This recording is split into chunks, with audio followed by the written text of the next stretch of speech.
ಮನುಷ್ಯ ಜೀವನದ ಅತಿ ದೊಡ್ಡ ಸಂಪತ್ತು ಯಾವುದು ಎಂದು ನಾವು ತಿಳಿಯಬೇಕು. ಅದು ನಮ್ಮ ಯೋಚನೆಗಿಂತ ಬೇರೆಯಾಗಿದ್ದರೆ ಅದನ್ನು ಹೇಗೆ ಗಳಿಸಬಹುದು? ಕೇಳುಗರೆ, ಸ್ಮಾರ್ಟ್ ಕ್ರಿಯೇಟರ್ ಚಾನೆಲ್ಗೆ ಸುಸ್ವಾಗತ. ನಾವು ಇಲ್ಲಿ ಮನ ಮುಟ್ಟುವ ಕಥೆಗಳನ್ನು ಹೇಳುವ ಪ್ರಯತ್ನ ಮಾಡುತ್ತೇವೆ. ಅದರಿಂದ ಒಂದಿಲ್ಲೊಂದು ಸದ್ವಿಚಾರ, ಜ್ಞಾನ ಸಿಗುತ್ತದೆ.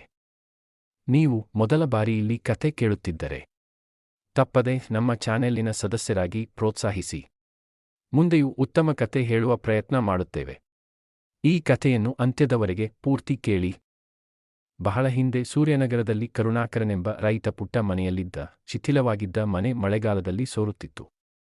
ರೈತನಿಗೆ 5 ಮಕ್ಕಳಿದ್ದರು.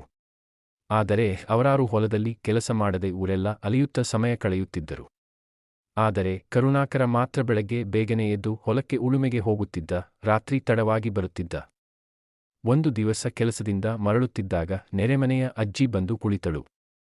ಊರಿನ ಜನರೆಲ್ಲ ಆಕೆಗೆ ದಾದಿ ಎಂದು ಕರೆಯುತ್ತಿದ್ದರು.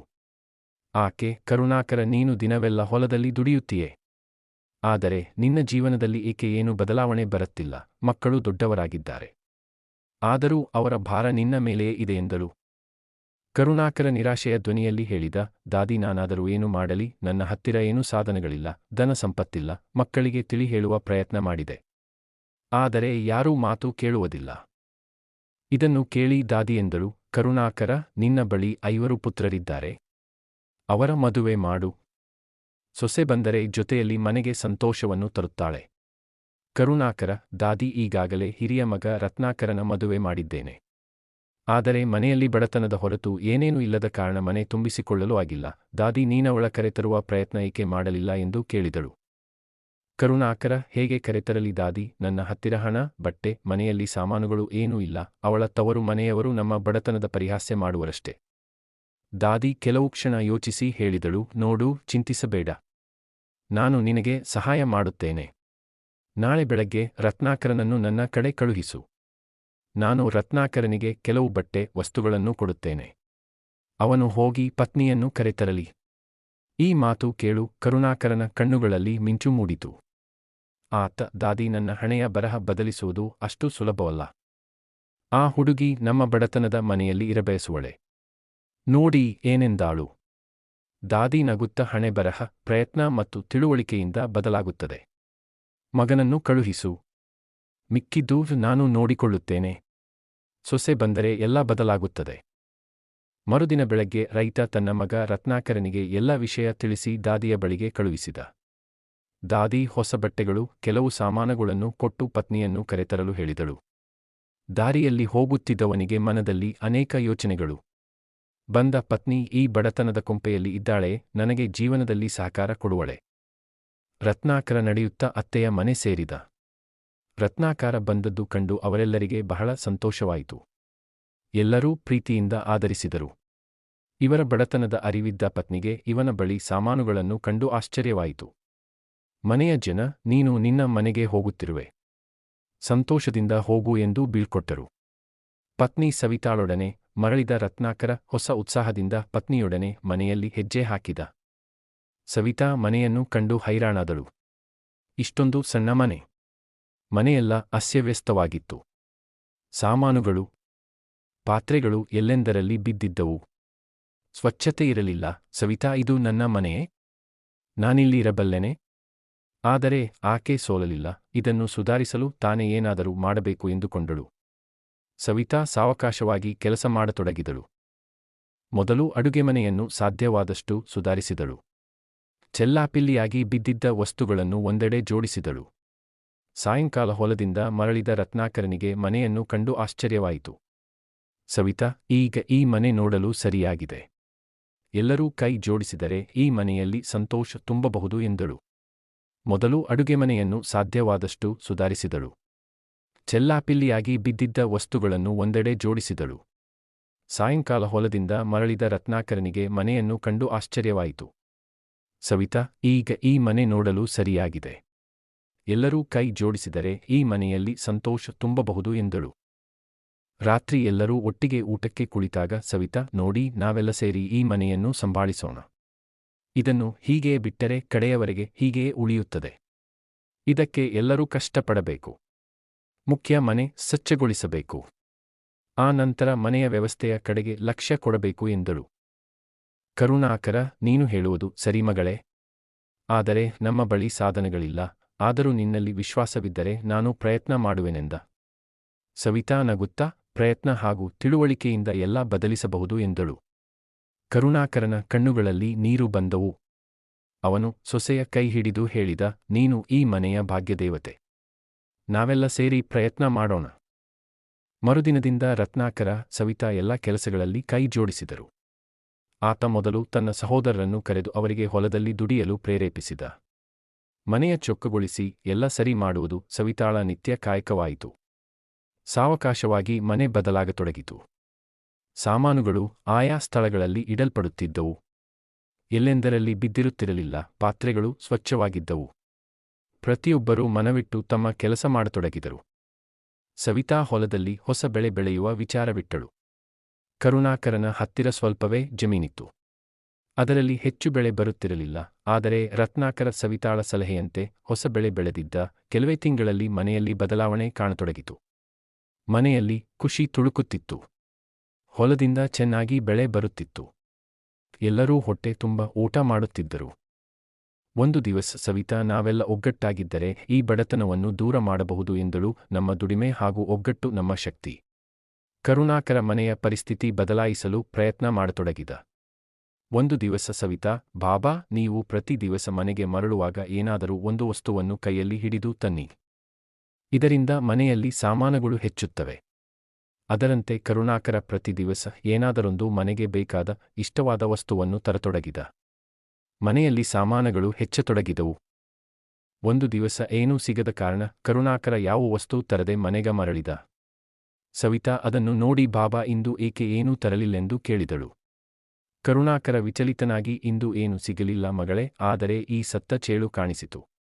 ಅದನ್ನೇ ತಂದಿದ್ದೇನೆ ಎಂದ. ಅದನ್ನು ಅಂಗಳದಲ್ಲಿ ಒಂದು ಮೂಲೆಯಲ್ಲಿಟ್ಟು ಎಲ್ಲರೂ ಒಳಗೆ ಊಟಕ್ಕೆ ಕುಳಿತರು. ಸವಿತಾ ಈ ಸತ್ತ ಚೇಳಿನಿಂದ ಏನು ಮಾಡುವುದು ಎಂದು ಯೋಚಿಸುತ್ತಿದ್ದಳು. ಆಕಾಶದಲ್ಲಿ ಒಂದು ಹದ್ದು ಹಾರಾಡುತ್ತಿತ್ತು. ಅಕಸ್ಮಾತ್ತಾಗಿ ಅದರ ಕಣ್ಣು ಈ ಸತ್ತ ಚೇಳಿನ ಮೇಲೆ ಬಿತ್ತು. ಅದು ಸರ್ರನೆ ಕೆಳಗಿಳಿದು ಅದು ಚೇಳನ್ನು ಕಾಲಿನಲ್ಲಿ ಹಿಡಿದು ಮೇಲೆ ಹಾರಿತು. ಆದರೆ ಅದನ್ನು ಹಿಡಿದಿಡುವ ಪ್ರಯತ್ನದಲ್ಲಿ ಹದ್ದಿನ ಕೊಕ್ಕಿನಿಂದ ಏನೋ ಜಾರಿ ಅಂಗಳದಲ್ಲಿ ಬಿತ್ತು. ಅದೊಂದು ಸುಂದರವಾದ ಹಾರವಾಗಿತ್ತು. ಸತ್ತ ಚೇಳನ್ನು ಏನು ಮಾಡಬೇಕೆಂದು ಯೋಚಿಸುತ್ತಿದ್ದ ಸವಿತಾಳಿಗೆ ಈ ಹಾರ ಕಾಣಿಸಿತು. ಕೂಡಲೇ ಆಕೆ ಬಾಬಾ ಎಂದು ಕರೆದಳು.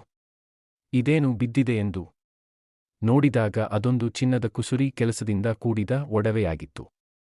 ರಾಜಪರಿವಾರಕ್ಕೆ ಹೇಳಿ ಮಾಡಿಸಿದಂತಿತ್ತು. ಸವಿತಾ ಅದನ್ನು ಚೆನ್ನಾಗಿ ನೋಡಿ, ಬಾಬಾ, ಇದು ಸಾಧಾರಣ ಹಾರವಲ್ಲ, ಯಾರೋ ರಾಣಿಯದಿರಬೇಕು. ಕರುಣಾಕರ ಮತ್ತೊಮ್ಮೆ ಚೆನ್ನಾಗಿ ನೋಡಿ, ಇದು ಬಲು ಬೆಲೆ ಬಾಳುವ ಹಾರ. ಬಹುಶಃ ದಕ್ಷಸಿಂಹ ರಾಜನಿಗೆ ಸೇರಿದ್ದಾಗಿರಬೇಕು ಎಂದ. ಇದು ನಮ್ಮ ಬಳಿ ಹೇಗೆ ಬಂತು ಎಂದ. ಸವಿತಾ, ಬಾಬಾ, ನಾವಿದನ್ನು ಮಹಾರಾಜನಿಗೆ ಹಿಂತಿರುಗಿಸಬೇಕು. ಅದು ನಮ್ಮ ಗೌರವ ಮತ್ತು ಆತ್ಮಾಭಿಮಾನದ ವಿಷಯವಾಗಿದೆ ಎಂದಳು. ಸವಿತಾಳ ಚತುರತೆಯಿಂದ ಮನೆಯಲ್ಲಿ ಬದಲಾವಣೆ ಬಂದಿತ್ತು. ಒಂದು ದಿವಸ ಸವಿತಾ, ಬಾಬಾ, ನಾನು ನಿಮಗೊಂದು ಉಪಾಯ ಹೇಳುತ್ತೇನೆ. ಅದರಿಂದ ನಮ್ಮ ಪರಿಸ್ಥಿತಿ ಸಂಪೂರ್ಣ ಬದಲಾಗುತ್ತದೆ. ಸವಿತಾ, ತಾವು ಸಾಧುವಿನ ವೇಷ ಧರಿಸಿ ಅರಮನೆಗೆ ಹೋಗಬೇಕು. ಅಲ್ಲಿ ರಾಜನೊಂದಿಗೆ ಮಾತನಾಡಬೇಕು. ಈ ಹಾರ ರಾಜಪರಿವಾರದ್ದೆಂದು ಸಂಪೂರ್ಣ ವಿಶ್ವಾಸ ನನಗಿದೆ ಎಂದಳು. ಕರುಣಾಕರ, ಮಗಳೇ, ಇದನ್ನು ನಾನು ಹೇಗೆ ಮಾಡಲಿ ಎಂದಾಗ ಸವಿತಾ, ಬಾಬಾ, ನಾವು ಸತ್ಯ ಮಾತನಾಡಿದರೆ ರಾಜ ಅವಶ್ಯ ನಮ್ಮ ಮಾತು ಕೇಳುತ್ತಾನೆ. ಯೋಜನೆಯಂತೆ ಮರುದಿವಸ ಕರುಣಾಕರ ಸಾಧುವಿನ ವೇಷ ಧರಿಸಿ ಅರಮನೆಗೆ ಹೋದ. ಮನದಲ್ಲಿ ಅಧೈರ್ಯವಿತ್ತು. ತಾನಿದನ್ನು ಸತ್ಯನಿಷ್ಠೆ ಹಾಗೂ ಧೈರ್ಯದಿಂದ ಎದುರಿಸೋಣ ಎಂದುಕೊಂಡು ನಡೆದ. ಚಿಂತೆಯಲ್ಲಿದ್ದ ರಾಜ ಈತನನ್ನು ಕಂಡು, ಯಾರು ನೀನು? ಬಂದ ವಿಷಯವೇನು ಎಂದು ಕೇಳಿದ. ಅದಕ್ಕೆ ಕರುಣಾಕರ, ಮಹಾರಾಜ, ನಾನೊಬ್ಬ ಸಾಧು, ನಿಮ್ಮ ಚಿಂತೆಗೆ ಸಮಾಧಾನ ತಂದಿದ್ದೇನೆ ಎಂದು ನುಡಿದ. ಆಶ್ಚರ್ಯಚಕಿತನಾದ ರಾಜ, ನಾನು ಚಿಂತೆಯಲ್ಲಿದ್ದೇನೆಂದು ನಿನಗೆ ಹೇಗೆ ತಿಳಿಯಿತು ಎಂದು ಕೇಳಿದ. ಸಾಧುವೇಷದ ಕರುಣಾಕರ, ನಾನು ನನ್ನ ದಿವ್ಯದೃಷ್ಟಿಯಿಂದ ನೋಡಿದ್ದೇನೆ. ನಿಮ್ಮ ಕಳೆದುಹೋದ ಹಾರ ಎಲ್ಲಿದೆಯೆಂದು ನನಗೆ ಗೊತ್ತು. ಅದು ನಿಮ್ಮ ಮಹಲಿನ ಹಿಂದೆ ಸಿಗುತ್ತದೆ. ಅದನ್ನು ಒಂದು ಹದ್ದು ಒಯ್ದಿತ್ತು. ನೀವು ಅಲ್ಲಿರುವ ಕಾವಲುಗಾರರನ್ನು ತೆಗೆದುಬಿಡಿ. ನಾಳೆ ನಿಮಗೆ ಸಿಗುತ್ತದೆ ಎಂದು.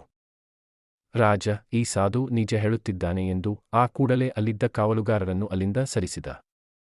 ಮರುದಿವಸ ಸಾಧು ಮತ್ತು ರಾಜ ಹೋಗಿ ನೋಡಿದಾಗ ಆ ಹಾರ ಬಿಲದಲ್ಲಿ ಬಿದ್ದಿತ್ತು. ರಾಜ ಸಂತೋಷದಿಂದ, ನೀನು ನಮ್ಮ ದೊಡ್ಡ ಹಾನಿಯಿಂದ ಕಾಪಾಡಿದೆ.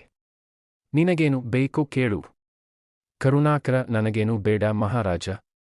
ಆದರೆ ಒಂದು ಮಾತು, ದೀಪಾವಳಿ ಲಕ್ಷ್ಮೀ ಪೂಜೆಯ ದಿವಸ ನಮ್ಮ ಮನೆಯ ಹೊರತಾಗಿ ರಾಜ್ಯದಲ್ಲಿ ಎಲ್ಲಿಯೂ ದೀಪ ಹಚ್ಚಬಾರದು ಎಂದ. ರಾಜ, ನಿನ್ನ ಯೋಚನೆ ವಿಚಿತ್ರವಾಗಿದೆ, ಆದರೂ ಸರಿಯೆಂದು ರಾಜ್ಯದಲ್ಲಿ ಡಂಗುರ ಹೊಡೆಸಿದ. ಅಂದು ಕರುಣಾಕರನ ಮನೆಯ ಹೊರತಾಗಿ ರಾಜ್ಯದಲ್ಲಿ ಎಲ್ಲಿಯೂ ದೀಪ ಹಚ್ಚಿರಲಿಲ್ಲ. ಸಂಪತ್ತಿನ ದೇವತೆ ಲಕ್ಷ್ಮೀದೇವಿಯು ರಾಜ್ಯದೆಡೆ ನೋಡುತ್ತಿದ್ದಳು. ಆಕೆಗೆ ರಾಜ್ಯದಲ್ಲಿ ಎಲ್ಲೆಡೆ ಕತ್ತಲೆ ಕಂಡು ಮರಳಬೇಕೆನ್ನುವಾಗ ಕರುಣಾಕರನ ಮನೆಯಲ್ಲಿ ದೀಪ ಹಚ್ಚಿರುವುದು ಕಾಣಿಸಿತು. ಕೂಡಲೇ ಲಕ್ಷ್ಮೀದೇವಿ ಅಲ್ಲಿಗೆ ಹೋಗಿ ಅವರನ್ನು ಹರಸಿದಳು ಮತ್ತು ಆ ಮನೆಯಲ್ಲಿ ಸ್ಥಿರವಾಗಿ ನಿಂತಳು. ಬೆಳಗಾಗೆದ್ದು ನೋಡಿದಾಗ ಕರುಣಾಕರನ ಪುಟ್ಟ ಮನೆ ದೊಡ್ಡ ಮಹಲಾಗಿ ನಿಂತಿತು. ಕರುಣಾಕರ ಸಂತೋಷದಿಂದ ಹೇಳಿದ, ಮಗಳೇ, ಇದು ನಿನ್ನ ಚತುರತೆಯ ಫಲ. ಈಗ ನಮ್ಮ ಭಾಗ್ಯ ಬದಲಾಗಿದೆ. ಸವಿತಾ, ಬಾಬಾ, ನಾವು ರಾಜನಿಗೆ ಸತ್ಯವನ್ನು ತಿಳಿಸಬೇಕು ಎಂದಳು. ಅದರಂತೆ ಕರುಣಾಕರ ರಾಜನೆಡೆ ಹೋಗಿ ನಡೆದ ವಿಷಯವನ್ನೆಲ್ಲ ತಿಳಿಸಿದ. ಅದರಿಂದ ಪ್ರಸನ್ನನಾದ ರಾಜ, ನೀನು ನಮ್ಮ ಗೌರವವನ್ನು ಕಾಪಾಡಿದೆ. ಇಗೋ ಎಂದು ಬಹಳಷ್ಟು ಧನ ಕೊಟ್ಟು ಸನ್ಮಾನಿಸಿದ. ಈಗ ಕರುಣಾಕರನ ಪರಿವಾರ ಸಿರಿವಂತವಾಗಿತ್ತು. ಜೀವನದಲ್ಲಿ ಸುಖ ಸಮೃದ್ಧಿಯಿತ್ತು. ಗೆಳೆಯರೆ, ಯಾವ ಆ 5 ಮಾತುಗಳು ಧನದ ಕೊರತೆಯನ್ನು ನೀಗಿಸುತ್ತದೆ ಎಂದು ನೋಡೋಣ. ಮೊದಲನೆಯದಾಗಿ, ಧೈರ್ಯ ಮತ್ತು ಸಾಹಸ. ಧೈರ್ಯಂ ಸರ್ವತ್ರ ಸಾಧನಂ. ಯಾರು ಧೈರ್ಯ ಹಾಗೂ ಸಾಹಸದಿಂದ ಕೆಲಸ ಮಾಡುವರೋ ಅವರೆಂದಿಗೂ ಅಸಫಲರಾಗುವುದಿಲ್ಲ. ಹಣ ಕೇವಲ ಒಂದು ಸಾಧನ. ಇದನ್ನು ಸರಿಯಾದ ಮಾರ್ಗದಲ್ಲಿ ಗಳಿಸಿ ಯೋಗ್ಯ ರೀತಿಯಿಂದ ಖರ್ಚು ಮಾಡುವುದು ಒಂದು ಕಲೆ. ಇದನ್ನು ತಿಳಿದಿರಬೇಕು. ಎರಡನೆಯದು, ಬುದ್ಧಿ ಮತ್ತು ವಿವೇಕ. ಮನುಷ್ಯ ಹಿಂದು ಮುಂದೆ ಯೋಚಿಸದೆ ಕೆಲಸ ಮಾಡುವುದು ಬಹಳ ಹಾನಿ ಮಾಡುತ್ತದೆ. ಬುದ್ಧಿ ಹಾಗೂ ವಿವೇಕದಿಂದ ಕೆಲಸ ಮಾಡುವವನು ಸಫಲತೆಯನ್ನು ಪಡೆಯುತ್ತಾನೆ. ಮೂರನೆಯದು, ಪ್ರಯಾಸ ಮತ್ತು ಸಮರ್ಪಣೆ. ಯಾವ ಮನುಷ್ಯ ಏನೂ ಪ್ರಯಾಸ ಪಡುವುದಿಲ್ಲವೋ ಆತ ಹಿಂದೆ ಉಳಿಯುತ್ತಾನೆ. ತಾ ಮಾಡುವ ಕೆಲಸದಲ್ಲಿ ಸಂಪೂರ್ಣ ತನ್ನ ಮನವನ್ನು ತೊಡಗಿಸಬೇಕು. ನಾಲ್ಕನೆಯದು, ಸ್ವಾವಲಂಬನೆ. ಯಾವ ಮನುಷ್ಯ ಇತರರನ್ನು ಅವಲಂಬಿಸದೆ ತನ್ನ ಕೆಲಸ ತಾನೇ ಮಾಡುತ್ತಾನೋ ಅವನಿಗೆ ಸಫಲತೆ ಕಟ್ಟಿಟ್ಟ ಬುತ್ತಿ. ಆಳು ನಂಬಿದವ ಹಾಳು ಎಂಬಂತೆ ಇತರ ನಂಬಿದವನಿಗೆ ಯಶಸ್ಸು ಸಿಗದು. ಐದನೆಯದು, ಸ್ತ್ರೀ ಸನ್ಮಾನ. ಸಮಾಜದ ಸಮೃದ್ಧಿ ಆಧಾರ ಸ್ತ್ರೀಯಾಗಿರುತ್ತಾಳೆ. ಯಾವ ಮನೆಯಲ್ಲಿ ಸ್ತ್ರೀಯರಿಗೆ ಸನ್ಮಾನವಿರುತ್ತದೆಯೋ ಅಲ್ಲಿ ಸ್ವಯಂ ಲಕ್ಷ್ಮೀದೇವಿ ನೆಲೆಸಿರುತ್ತಾಳೆ. ಅದಿಲ್ಲದೆಡೆ ಆಕೆ ಕ್ಷಣವೂ ಇರುವುದಿಲ್ಲ. ಜೀವನದ ಸಂಪತ್ತು ಕೇವಲ ಹಣವಲ್ಲ, ಒಳ್ಳೆಯ ಕರ್ಮ, ವಿಚಾರ, ಸ್ವಾವಲಂಬನೆ, ಗುರು ಹಿರಿಯರಿಗೆ ಗೌರವ ಕೊಡುವುದು, ಹೇಳಿದಂತೆ ನಡೆಯುವುದು, ಸುಳ್ಳು ಹೇಳದಿರುವುದು, ಇವೆಲ್ಲ ಪಾಲಿಸಿದರೆ ನಾವು ನಮ್ಮ ಜೀವನವನ್ನು ಸಮೃದ್ಧಿಗೊಳಿಸಿಕೊಂಡಂತೆ. ಇದರೊಂದಿಗೆ ಸಮಾಜ ಮತ್ತು ದೇಶದ ಏಳಿಗೆಯೂ ಆಗುತ್ತದೆ. ಕೇಳುಗರೆ, ನಿಮಗೆ ಈ ಕಥೆ ಇಷ್ಟವಾದರೆ ಒಂದು ಲೈಕ್ ಮಾಡಿ, ಪ್ರೋತ್ಸಾಹಿಸಿ.